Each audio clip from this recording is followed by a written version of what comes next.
మీ ఎలాంటి వ్యాపార ప్రకటనలకైనా వెంటనే మా ఛానల్ సంప్రదించండి. అందరికీ నమస్కారం, నేను శిరీష. ప్రస్తుతం మనతో పాటు ఉన్నారు ప్రముఖ తంత్ర జ్యోతిష్యులు, జ్యోతిష రత్న, జ్యోతిష సామ్రాట్ చింత రుక్మందర్రావు గారు. గురుగారితో మాట్లాడదాం. నమస్కారం గురుగారు. మాతృదేవ భవ, పితృదేవ భవ, ఆచార్య దేవ భవ. ఓం నమో మాందేశ్వరాయ నమః. అందరూ బాగుండాలి, అందరికీ మంచి జరగాలి. గురుగారు, విశేషంగా ఈ ఫిబ్రవరి మాసంలో కన్యా రాశి వారికి ఎలా ఉండబోతుంది అంటారు? ఎలాంటి జాగ్రత్తలు తీసుకోవచ్చు అంటారు? ఆర్థిక పరంగా, ఆరోగ్య పరంగా ఎలా ఉందంటారు? ముఖ్యంగా చూసుకుంటే ఈ మాసంలో పంచగ్రహ కూటమి ఏర్పడుతుందంట. దాని ప్రభావం కన్యా రాశి వారికి ఎలా ఉంటుందంటారు? ఈ మాసంలో శివరాత్రి అనే పర్వదినం కూడా వస్తుంది. ఓవరాల్ గా చూసుకుంటే మరి ఈ మాసం అంతా వీళ్ళకి ఎలా ఉంటుందంటారు? ఎలాంటి జాగ్రత్తలు తీసుకుంటే మాసం అంతా బాగుంటుందంటారు? కన్యా రాశి వాళ్ళు, వీళ్ళకి 10వ ఇంట్లో గురువు, 12వ ఇంట్లో కేతువు, 6వ ఇంట్లో రాహువు, 7వ ఇంట్లో శనేశ్వరుడు, 5వ ఇంట్లో కుజ, రవి, బుధ, శుక్ర గ్రహాలు. మరి అదే 5వ ఇంటిని చంద్రుడు కూడా కర్కాటకుని వీక్షించే సమయంలో పంచగ్రహ కూటమి. అంటే 5వ ఇంట 5 గ్రహాల యొక్క తాకడి తగులుతా ఉంది. అది పాంచానన యోగము అంటారు. 5 గ్రహాలు కదా, 5వ ఇంట్లోనే 5 గ్రహాలు పాంచానన యోగం అంటారు. అంటే పాంచానన యోగము అన్నప్పుడు ఏమవుతుందంటే నిలకడ ఉండదు అని అర్థం. మామూలు జనరల్గా వీళ్ళు దుస్వభావ రాశి, అంటే అన్ని రకాల స్వభావం ఉంటుంది. అంటే సంబంధం ఉండే విషయాన్ని, సంబంధం లేని విషయాన్ని కూడా ఆలోచిస్తారని అర్థం. ఒకప్పుడు దీనివల్ల సమస్యలు తెచ్చుకుంటూ ఉంటారు. కానీ వీళ్ళ రాశిని శని చూడడం చాలా మంచిది. 6వ ఇంట్లో రాహు ఉండడం చాలా మంచిది. 5వ ఇంట్లో బుధుడు, శుక్రుడు కలవడం మంచిది. కుజుడు, రవి అక్కడ కలుస్తున్నారు. అది కొంచెం నెగటివ్, ఇది కొంత పాజిటివ్. దేనికి అది సరి అన్నట్టు ఉంటుంది. లాభంలో చంద్రుడు వచ్చి వాళ్ళని చూస్తాడు కాబట్టి ఇక్కడ చెడు ఫలితం కన్నా శుభ ఫలితం అధికంగా ఉంది, ఎక్కువగా ఉంది. ఎందుకంటే కోణస్థితి లక్ష్మీ స్థానంలో 5 గ్రహాలు కలుస్తున్నాయి. అంటే వీళ్ళకు 1, 2, 3 రకాలుగా బెనిఫిట్స్ కలిగేటువంటి టైం వస్తుంది అనమాట. ఇప్పుడు ఫిబ్రవరి నెలలో కలుస్తాయి. ఫిబ్రవరిలో వచ్చి పడుతుంది నేను చెప్పడం లేదు. దీని ప్రభావము అంటే ఇప్పుడు సీడ్స్ పడితే మొలకలు వచ్చి చెట్లు ఏదైనా కొంత టైం పడుతుంది. ఫిబ్రవరిలో వచ్చిన 5వ స్థానంలో వచ్చిన గ్రహస్థితి 2-3 నెలల కంటే వీళ్ళకి మంచి అవతరణలు వస్తూ ఉంటాయి. ప్రశంసలు, ఇంకేదైనా బహుమానాలు, పేరు ప్రశ్నలు. 5వ స్థానం అంటే లక్ష్మీ స్థానము, పూర్వపుణ్యము అంటే పూర్వజన్మలో చేసిన పుణ్యము వీళ్ళకి 5వ ఇంట్లో ఇప్పుడు వస్తున్నాయి కాబట్టి కలుగుతుంది. దుస్థానం కాదు కాబట్టి శుభస్థానం కాబట్టి శుభమే ఎక్కువ జరుగుతుంది. ఒక విధంగా వీళ్ళకి దిష్టి ఎక్కువ ఉంటుందని అర్థం. దిష్టి తీయించుకోవడం చాలా మంచిది వీళ్ళు. అదేవిధంగా చంద్రుడు లాభంలో వచ్చి చూస్తున్నాడు కాబట్టి లాభస్థానంలో చంద్రుడు ఉంటే వశీకారం ఎక్కువ. వశీకారం అంటే ఇప్పుడు ఆకర్షణ ఉన్నప్పుడే కదా వశీకారం వస్తుంది. చంద్రుడు వశీకార ప్లానెట్ కాబట్టి వీళ్ళకు బాగానే ఉంది. ఇది ఫిబ్రవరి మాసం.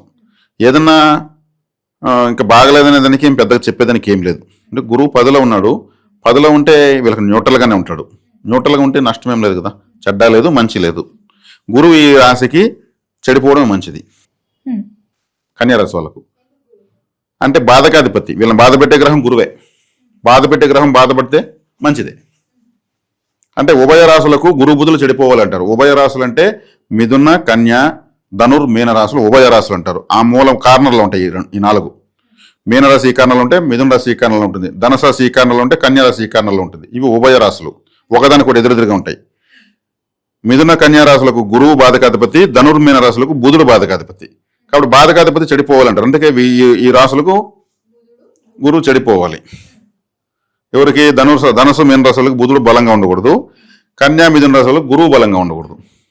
కాబట్టి గురువు వీళ్ళకి 10వ ఇంట్లో ఉండేది నష్టం లేదు, లాభం లేదు, అసలు లిస్టులో లేదు అది. కాబట్టి ఇక్కడ వీళ్ళకు 5వ ఇంట్లో 5 గ్రహాలు కలవడం మంచిదే. 6వ ఇంట్లో పాపగ్రహం మంచిదే. 7వ ఇంట్లో పంచమాధిపతి లగ్నాన్ని రాశిని చూడడం చాలా మంచిదే. ఓవరాల్గా తీసుకుంటే వీళ్ళకైతే శుభ ఫలితాలే అధికంగా ఉన్నాయి.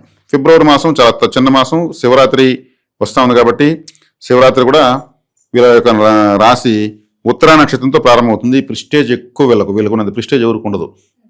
వీళ్ళని కానీ ఏదైనా అంటే రివర్స్ అయిపోతారు, అంతే స్పాట్ రివర్స్ అవుతారు. వీళ్ళు తప్పు చేసినా కూడా ఒప్పుకుంటారు. ఎవరు తప్పు చేసినా ఒప్పుకోరు. అంటే ఒక్కోసారి కాదు, వీళ్ళకి నచ్చినట్టే వీళ్ళు చేస్తారు. ఇంకొకరు చెప్పి లాభం వచ్చినా వీళ్ళు చేయరు. వీళ్ళు సొంతంగా చేసుకుని నష్టం వచ్చినా బాధపడరు.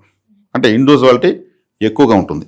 కన్య అంటే మీ పరిపక్వతకు అపరిపక్వతకు మధ్యన ఉన్నది అని అర్థం. ఒక కుమారి ఒక పెండ్లిడికి వచ్చిన అమ్మాయిగా మారేదే కన్య. అప్పుడు ఆమెకు పూర్తి మెచ్యూరిటీ ఉంటుందా? ఉండదు. మరి నా అమాయకత్వం ఉంటుందా? ఉండదు. చైల్డిష్ పోతుంది. ఆమెకు అప్డేట్లుకి వర్షన్కి ఎలిజిబుల్ అవుతుంది. అంటే పరిపక్వత ఉంటుంది, అపరిపక్వత ఉంటుంది, రెండింటికి మధ్యలో ఉంటుంది అదే కన్య. అందుకే వీళ్ళగానే ఎక్కువ ఏమనంటే టకామని నేర్చేస్తారు, భావోద్వేగం తట్టుకోలేరు వీళ్ళు. అందుకే వీళ్ళ శాపం తీసుకోకూడదు, కన్యా శాపం అవుతుంది. కన్యా రాశిలో ఉన్న వాళ్ళు శాపం పెట్టకూడదు, కన్యా రాశుల వాళ్ళు ఎదుటి వాళ్ళని నిందించకూడదు. వీళ్ళుగా నిందిస్తూ ఉంటే వేరే వాళ్ళు చెడ్డ తగులుతూ ఉంటుంది, అందుకే కన్యా శాపము అంటారు. అందుకే ఈ రాశిలో స్త్రీకారకుడు శుక్రుడు నీచపడతాడు. స్త్రీకారకుడు శుక్రుడు ఈ అపరిపక్వమైనటువంటి ఈ కన్యా రాశిలో తను నీచపడతాడు, సంపూర్ణమైనటువంటి స్త్రీతత్వం ఉండదు అని.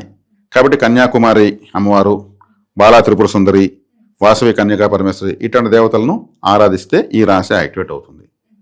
పెళ్లిడికి వచ్చినటువంటి పేదింటి అమ్మాయిలు పెళ్లి చేసుకుంటూ ఉంటే ఏదైనా వాళ్ళకి హెల్ప్ చేస్తే ఈ రాశి యాక్టివేట్ అవుతుంది. వాళ్ళ కన్యాకుమారి, వాసవి కన్యకా పరమేశ్వరి సమానం. వాళ్ళ పెళ్లిడికి వచ్చినటువంటి ఒక కన్యకే కదా పెళ్లి చేస్తారు.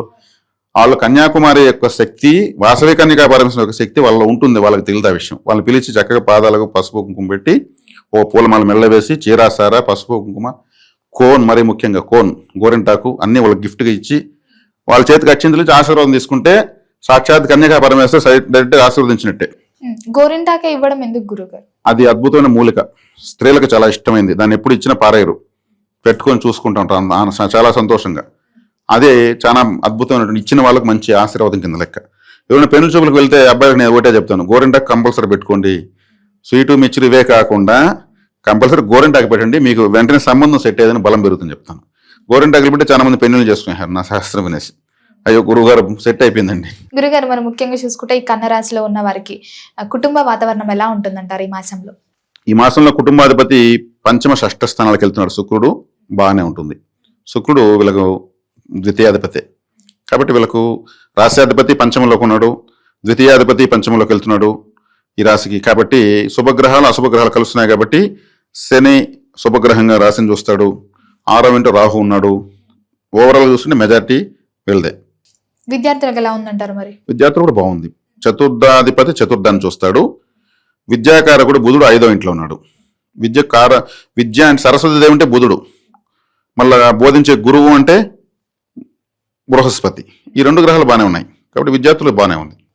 గురుగారు, మొత్తం మీద చూసుకుంటే ఆర్థిక పరంగా, ఆరోగ్య పరంగా ఈ మాసంలో ఎలా ఉంటుందంటారు కన్యా రాశి? కాస్త ఇచ్చింగ్స్, నవ్వలు వచ్చేదానికి అవకాశం ఉంది. ఏదైనా సోప్ మార్చడం, షాంపూ మార్చడం చేయకూడదు. రెగ్యులర్గా ఏదో వాడతాం అదే వాడడం బెటరు. తర్వాత అంటే ఇవి ఎంత కెమికల్ బేస్డ్గా ఉంటాయి కాబట్టి కొంచెం నవ్వలు వచ్చేదానికి అవకాశం ఉంది ఆరోగ్యపరంగా తీసుకుంటే.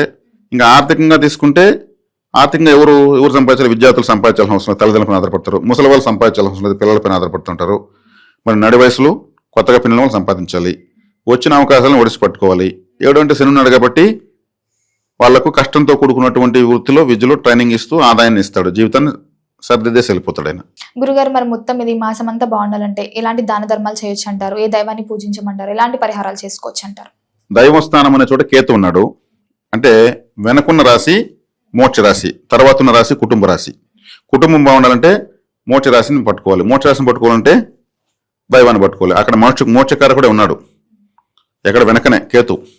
కాబట్టి నిత్యము ఆలయం వెళ్ళి రావాలి. నేను చెప్పాను కదా, కన్యా రాశి వాళ్ళకు కన్యకా పరమేశ్వరి, పెళ్లిడికి వచ్చిన అమ్మాయిలకు,